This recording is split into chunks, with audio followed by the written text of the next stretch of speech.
Coming up in this episode, the continued financial crunch has affected Scottish Rugby League again. It's been made official, Peta Hiku is on his way to HKR. And a new Brisbane bid for the 18th club in the NRL.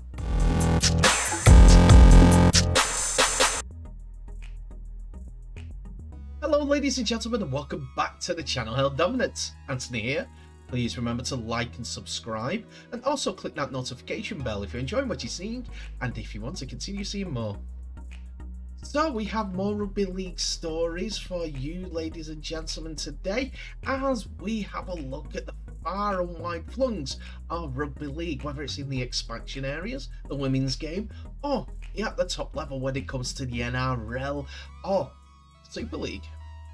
So with that in mind, we're going to talk about Scotland Rugby League, as it finds itself at a crossroads as one of its clubs has announced its withdrawal from the 2023 season. The Aberdeen Warriors expressed concerns over the governance and financing of the sport in the country, and has said it had no choice but to stand down from competing until action is taken.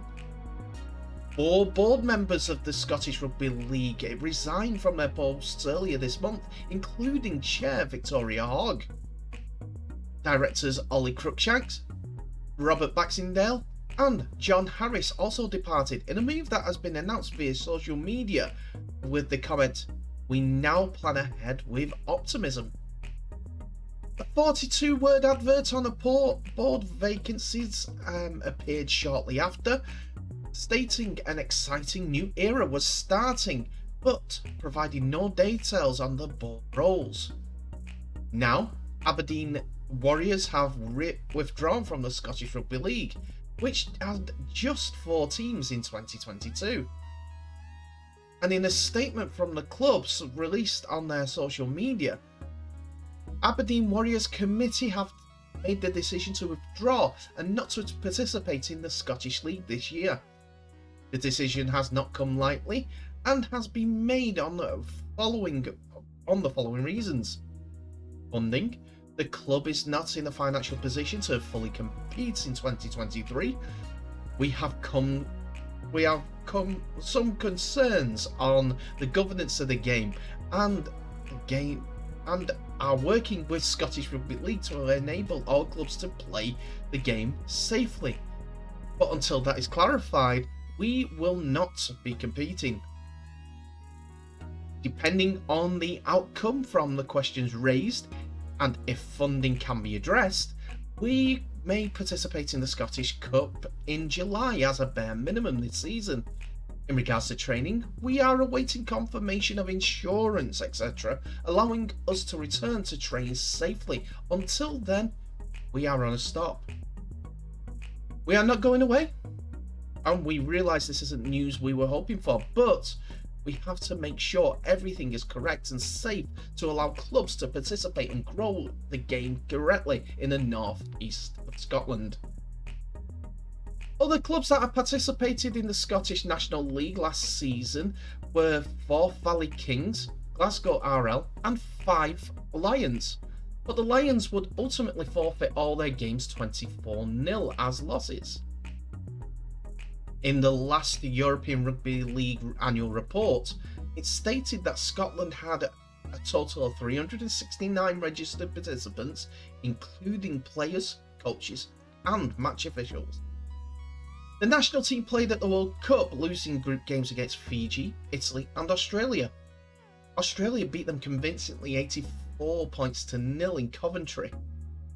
There has been concerns for a long time about funding the game in Scotland. Shortly after they reached the quarterfinals of the 2013 World Cup, it announced that the RFL would be withdrawing its funding for the Celtic nations, forcing Scotland RL to let go of some development staff. Under Steve McCormick, the national team punched above its weight, albeit with a reliance on heritage players. In 2016's Four Nations, they drew famously 18-all against New Zealand, as they drew also with Samoa at the following World Cup in 2017. At the end of the year, Scotland are due to take on England, Ireland, Serbia, in the European Championship. But following the withdrawal of France as the host nations, it remains unconfirmed as to whether the Euros will still act as a qualifier tournament. Previously, the two best finishers in that year's European Championships would earn their spot, and in this year it was the same for the 2025 World Cup. The next two best placed finishers would go into the European repechage for next year, so that they could attempt to qualify for the World Cup again. Unfortunately, with the change in the World Cup, there may be changes to the European qualifying campaigns.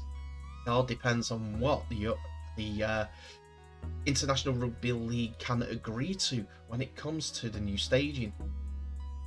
I'm not optimistic with this European tour, these European Championships, and we need to get that as a proper tournament to grow the sport, get TV companies on board, play it in front of some decent crowds. We need to grow the sport somehow. We need to get more investors somehow. Let's do it off the back of International Rugby League, okay? And next we come to the Robins, as HKR have confirmed that North Queensland Cowboy centre Peta Hiku has signed a 3-year deal with HKR until the end of the 2026 campaign. This will see him move to England until at least the end of that campaign from 2024, and what could be his final contract of his career. Hiku has spent time with the Cowboys since the start of the 2022 season, was part of the side that surprised the competition by getting to the preliminary final last year. Top Painter's side haven't had the same sort of impact in 2023 though, sitting near the bottom of the table, and in their latest poor result conceded 66 points at the hands of West Tigers on Saturday evening during a trip to Letchfield Oval. The game was a new loss for Peyton's side, who were all at sea in defence throughout the contest. It's a trend which has been around the team all season, particularly on the right edge, which is currently filled with veterans. Hiku defends inside Carl Felt on the wing, with Chad Townsend on his outside. Hiku in particular has looked a step slower this season, despite efforts to the contrary, and it appears he has paid for it with any interest from the NRL, instead electing to sign a deal with HKR in the Super League. Hiku has played every game of the Rugby League World Cup late last year for New Zealand, will likely be passing his 200th game in the NRL prior to the end of the season, if he can stay fit and keep his place inside, although that would appear not to be guaranteed. Instead of playing at centre, Hiku will instead be utilised as a fullback, where he'll be replacing the outgoing Lachlan Coote, another former Cowboy before making his move to England, who has elected to retire at the end of the year. Hiku said in a club statement, "I'm looking at it to being enjoyable," saying about the move to fullback. "You get your hands on the ball more and are more involved in the game. That's in attack and defence. You have to be involved in everything, and I'm looking forward to it." It's also believed that the current Cowboy will join Oliver Gildart in making his move to HKR in a double-edged recruitment swoop for the Rovers, who have also recently confirmed the re-signing of Kane Lynette, who is another ex-Cowboy. Coach Willie Peters said Hiku was a valuable signing for the club. "We're excited to welcome Peta to HKR for next season. He's proven at every level in the game and brings a wealth of experience to the side. It's a real capture to have Peta Hiku join us for next season. His high standards in the NRL and for the Kiwis is a testament for his ability on the field and to him as a person. We've earmarked Peta to play fullback for us next season, with him playing through the grades in that position and in the NRL. However, Peta's versatility will be an asset to us next season, as he can play fullback, 5'8" and centre equally as well. Peta is a strong leader and a motivated winner. we'd like to welcome Peta, his wife and his children to HKR for 2024. The New Zealand-born Hiku has had one previous stint in England, playing for Warrington during the 2017 season, where he scored 10 tries in 11 games for the Primrose and Yellow. HKR fans, is this a good signing? Are you excited by the New Zealand international coming to your club? Will it be a success at fullback? If so, tell me in the comment section below. And finally, in today's episode, we're going to have a look at the NRL's potential 18th team, as another contender has come out of the pack to say, we want to be that team. The team in question is the Brisbane Tigers, and their officials believe the success of the Dolphins proves that Queensland's capital can accommodate a third NRL club as they launch their bid to be the Telstra Premiership's newest team. After missing out on the licence for the 17th team to the Dolphins, Brisbane Tigers will have another tilt at the NRL entry with an enhanced bid after the opening of a new $10 million Australian stadium, which includes the Des Morris Grandstand.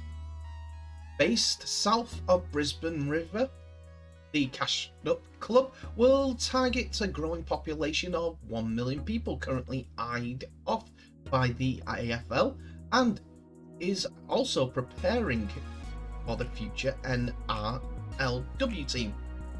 The Tigers will host NRLW matches this season at the Totally Workwear Stadium, which is home to the high performance and community centres with facilities catering for female athletes. This club has been trying to get in the NRL for a long time.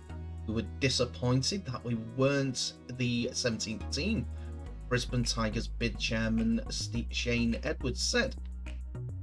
We thought our bid was excellent and it was considered strongly by the NRL, but that didn't deter us. We want to be an NRL club, and we are going to make it very hard for people to say no. If granted entry to the NRL, the club would have to drop the Tigers name because of the existing West Tigers, and Edwards confirmed that the Firehawks was again amongst the options being considered.